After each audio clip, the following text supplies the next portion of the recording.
rusange ni hose watermelon. Imbuto toujours, imbuto ziba zogeje, uri kuzibona, imbuto ziba zogeje. Si ngombwa ndi gukoresha body y'igiti, ariko dufite n'izindi body, ariko nta kibazo wakoresha n'iyi ngiyi. So ubu rero imbuto zirogeje, nange nakarabye intoki neza, ngomba kujya mu gikoni wakarabye intoki neza. Ubu tugiye gukatamo, ni watermelon. Ushobora gukatamo ijage, ushobora gukatamo inyoni, ushobora gukatamo igisiga, ushobora gukatamo ubwato.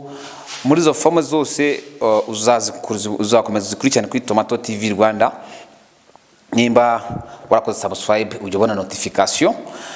Ubwo rero tugiye gukatamo uyu munsi. Reka niba tukwereka uburyo bworoshye cyane ubwo ushaka gukatamo ubwato bwawe. Ubwato ukayiteguramo watermelon. Hari ukuntu utegura ikintu ku buryo umuntu ashobora nubwo atanagikunda, cyane cyane abagabo ndabizi ntabwo bakunda watermelon, ariko iyo uyikase neza wayiteguye neza nta muntu utayikunda. Reka dukate gutya. Tonza turebe kwanza ko cyeze.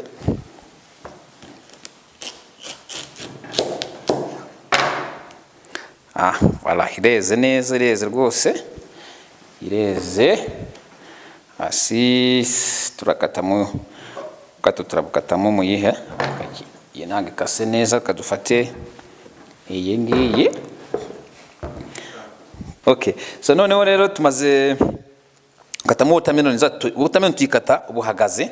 Iyi ndabona iyi nini ntabwo twayikoresha, ahubwo tugiye guhitamo muri utu nakahe twakoresha. Aka ni keza kurenza akangaka. Tugiye gukatamo watermelon mo ubwato. Ubwato tubukata gute rero? Ntabwo ari ibintu bisanzwe, ntabwo ari ibintu bidasanzwe cyangwa se bigoranye. Ufite icyuma, icyo wafite cyose urakata uru ruhande gutya. Uru ruhande gutya urakatamo gutya hose. Nurangiza uzengurukatemo gutya uru ruhande. Tukatubikore rero. Ibyo tuvuga reka tubishyire mu ngiro. Tubikore gutya.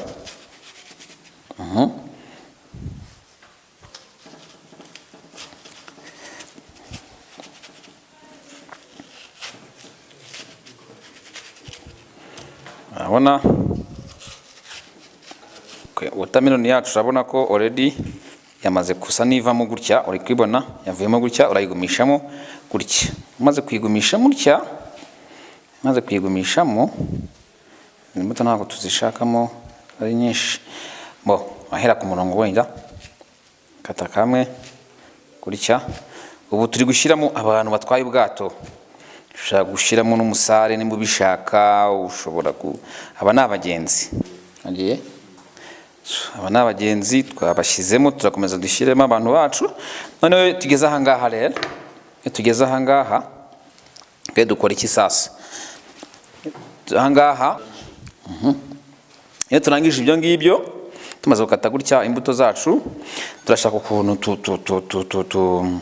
navuga ko ari nka design. Tubikore nka design. Kubikora design rero, wamaze gukatamo gutya, wabanje step ya mbere wakase gutya, watermelon ivamo, igumishamo. None nurangiza urajya ubusanya agapisi kamwe n'akandi ukoresheje intoki ebyiri gutya zombi gutya. Umuntu mwicaye ku ruhande rumwe n'urundi ku ruhande rumwe. Ariko ko watermelon ushobora kuyikoramo ibintu byinshi cyane, nakubwiye ijage. Wumva kataramara kukata, usubizamo icyuma. It's okay, nta kibazo. Ntabwo karamara kukatika neza.